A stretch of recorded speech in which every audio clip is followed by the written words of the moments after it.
Yo, good day mga kautol. Tara, kakarating lang natin sa shop tapos may dumating pa sa atin. Machine yata to, meron din kasamang needle. Kaya tara, samahan nyo ako, i-unbox natin to at i-testing.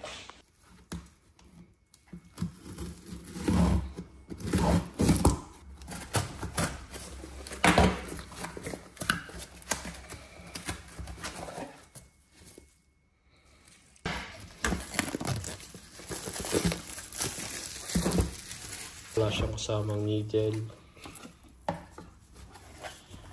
Yun, medyo maliit yung machine na to pero parang ang ganda ng itsura. It's from Wormhole Tattoo Supply, Wormhole Pro. Yan, meron siyang stroke adjustment system.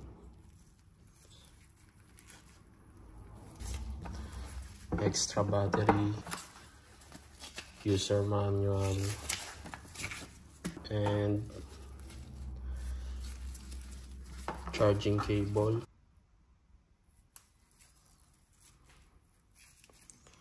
Yan, ang laki ng display niya.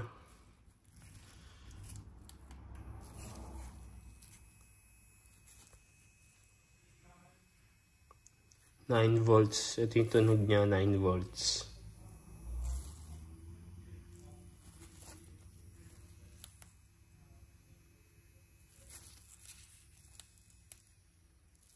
Compare natin siya sa isa kong machine, CNC S1. Yan, sa CNC S1, mas malaki to, mas malapad to. Parang ito nga yung grip, pero ito hindi masyadong malapad. Saktuhan lang siya. Pero ito mas malapad to.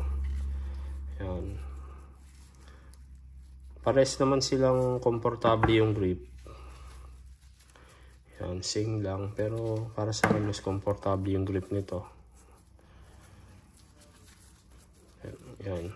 Pero parang medyo awkward hawakan. Yan. Okay naman yung grip niya. Pero mas the best yung grip mas okay yung grip nito mga tol. CNC EP77. Mas okay. I prefer this kind of grip.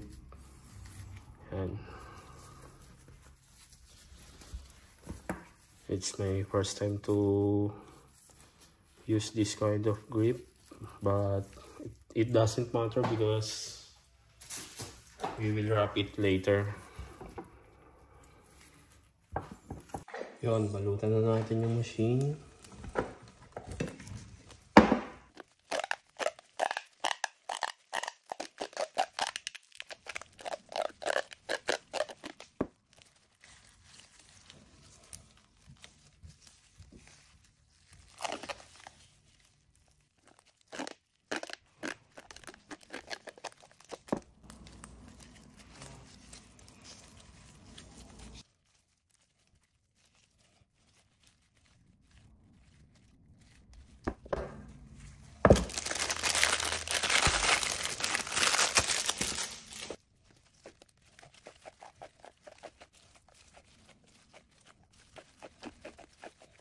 Ito, mag-uumpisa na tayo mag-tattoo. Meron tayong minimalist na walk-in ngayon, sakto sa pagdating ng machine, kaya may testing natin agad.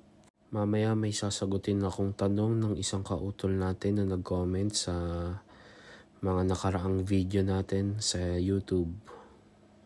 Saktong-sakto yung tanong niya dito sa tattoo na ginagawa natin ngayon na about sa lines.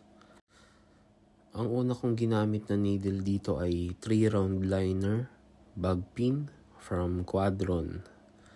Swak siya dun sa machine, walang kalog. At napaka-smooth ng machine, hindi mo mararamdaman yung nginig niya, yung vibration niya, wala. Kaya ang ganda gamitin nito sa lining, sa Lineworks. Sobrang sulit. Yung stroke na gamit ko dyan ay 3.9mm stroke at yung voltage ko ay 9 volts. Nga pala, about sa voltahe at stroke, lagi ako nag-a-adjust niyan. Depende sa hinihingi ng design. Kung mag-shade ako, kung magla-line ako, or kung magka-color pack ako. Hindi yan naka-specific na isa lang yung stroke at yung volts mo. Iniiba-iba yan. Kaya importante yung machine tulad nito, meron siyang stroke adjustment system. Yun yung maganda sa machine na to. Karamihan naman ng machine ngayon ay meron ng ganun. Meron ng ganung feature kaya maigi yung mga machine ngayon, quality na. At para naman sa katanungan ni Atlea Bosque 7312, ang tanong niya ay, Idol, paano mawala ang panginginig sa kamay lalo na pag kinakabahan?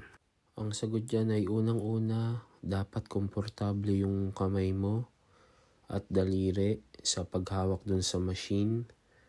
Hindi dapat stressed yung kamay sa paghawak ng makina. Dapat laging komportable. Bago mag-umpisa maglinya, dapat siguradong maayos yung position mo dun sa spot na gagawin mo. Kumbaga, komportable ka, hindi alanganin yung pwesto mo. Komportable ka na makakapag-pull out ng mahabang linya or katamtamang linya, yung hindi kahirap sa posisyon mo.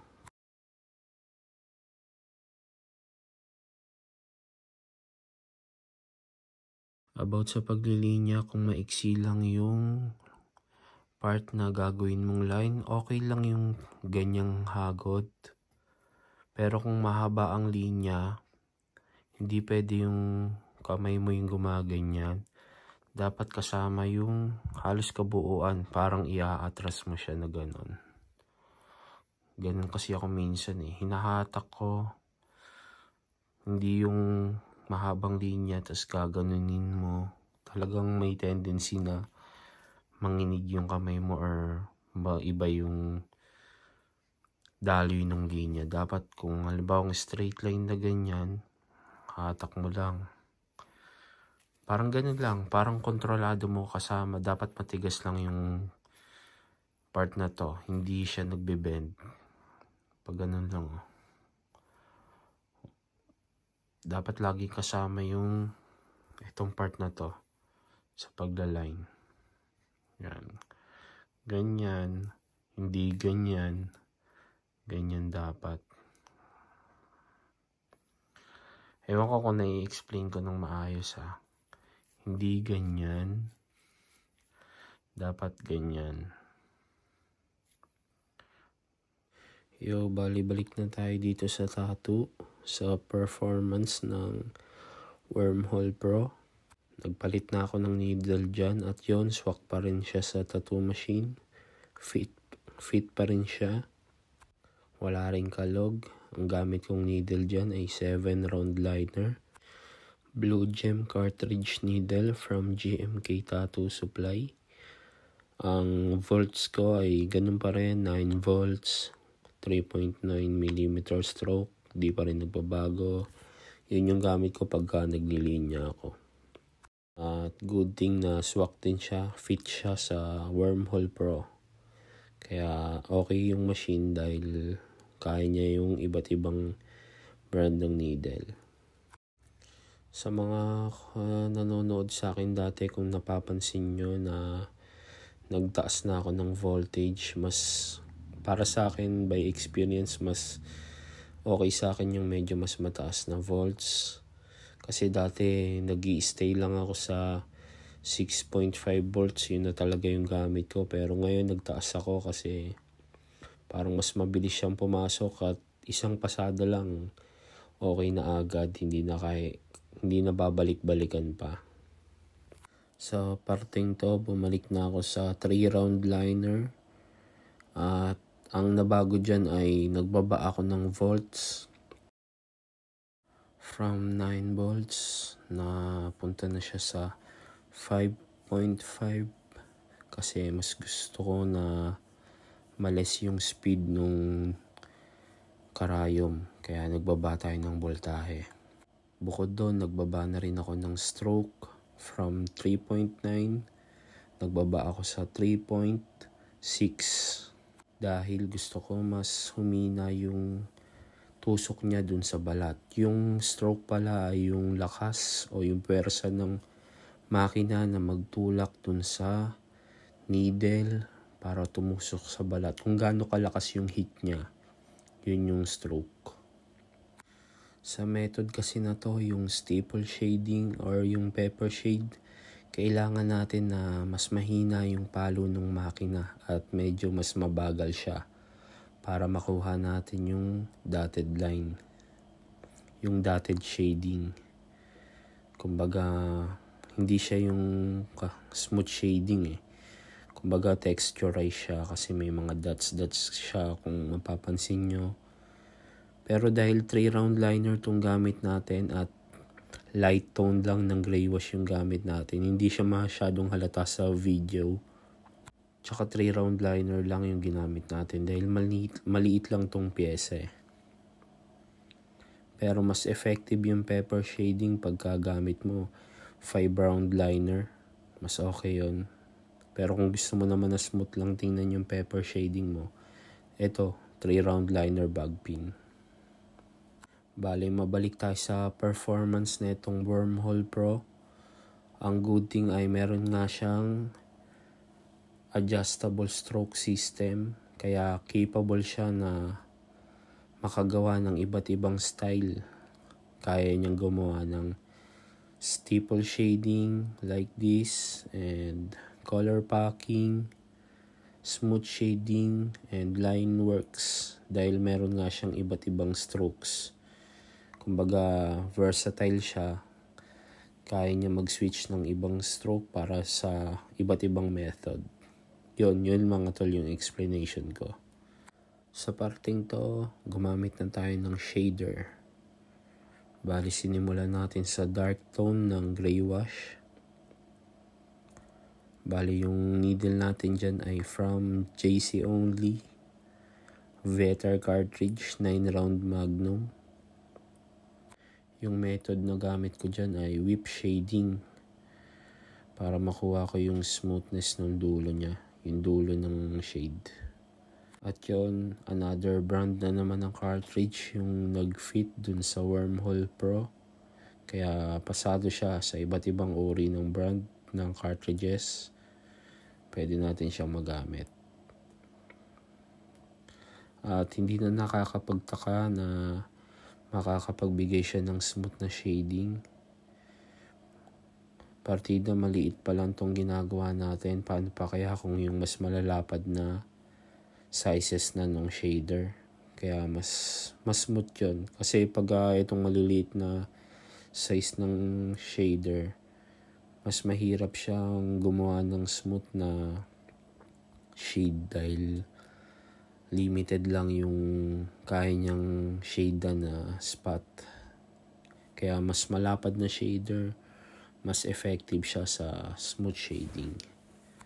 Sa pag-shade naman, nagbago na naman ako ng system. Kumbaga, binago ko na naman yung system ng machine from 5.5 volts kanina dun sa staple shading.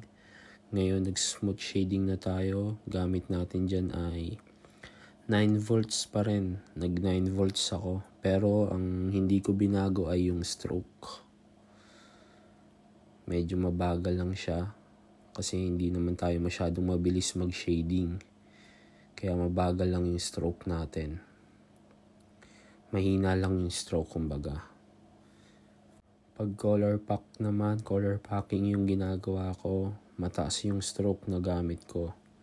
Sumasagad ako sa 4.2 na stroke pag color packing. Tapos yung voltage ko same lang, 9 volts. Yun, ganun lang yung mga ginagawa ko. Adjustments ng strokes depende sa gagawin mo. Pagpasensyahan nyo na tong pyesa ko dahil maliit lang.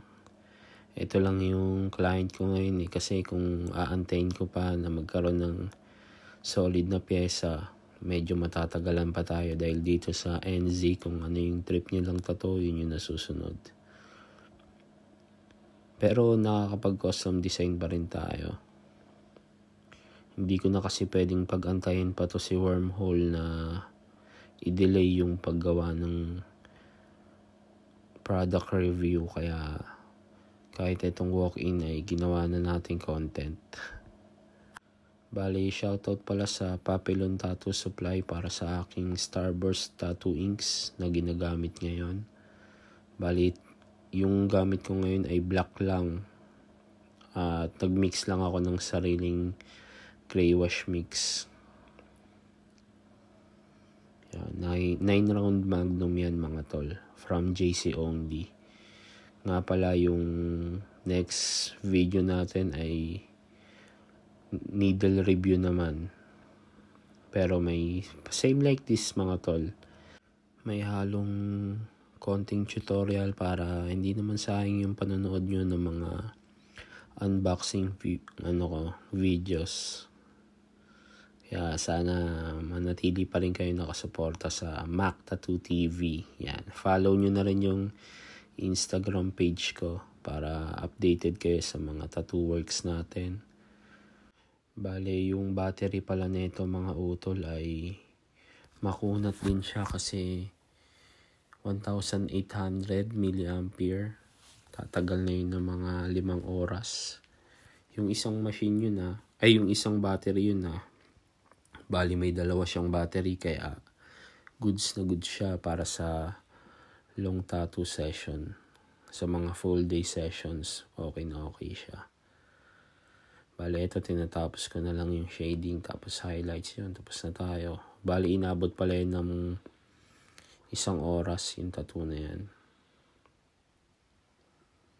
Medyo mabagal tayo. Sa mga kautol nating iba dyan sa Pinas, basic na lang yan. At yan, highlights na lang tayo dyan mga kautol ko.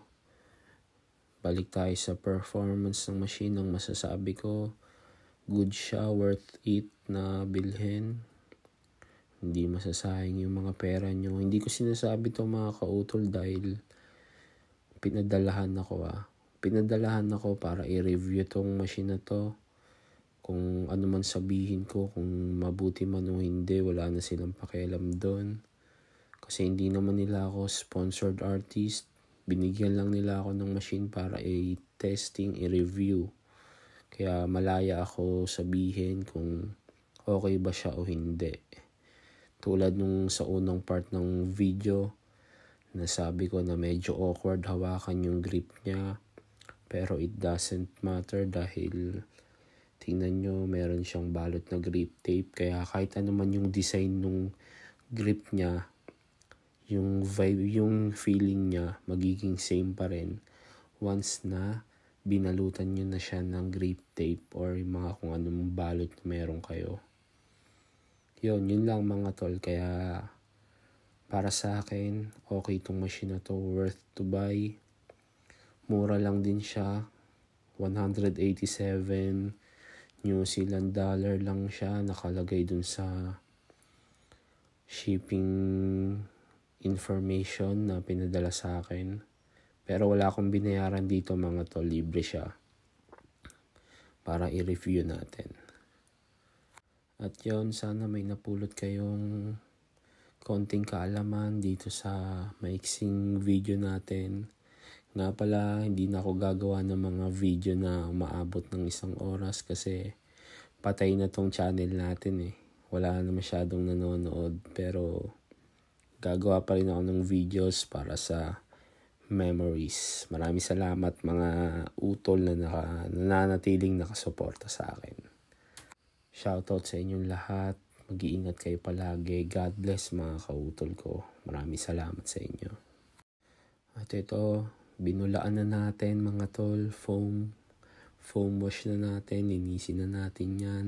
Tattoo reveal na. Outcome reveal. Nagpapasalamat pala ako sa Wormhole Tattoo Supply dahil nagtiwala sila na magbigay ako ng opinion, review sa kanilang tattoo product. Kaya check nyo yung page nila mga utol ko sa Wormhole Tattoo Supply sa Instagram. Lalagay ko yung link, yung mga website nila dun sa description box. Click nyo na lang doon mga kautol. Yan na yung natapos natin. Minimal lang mga tol.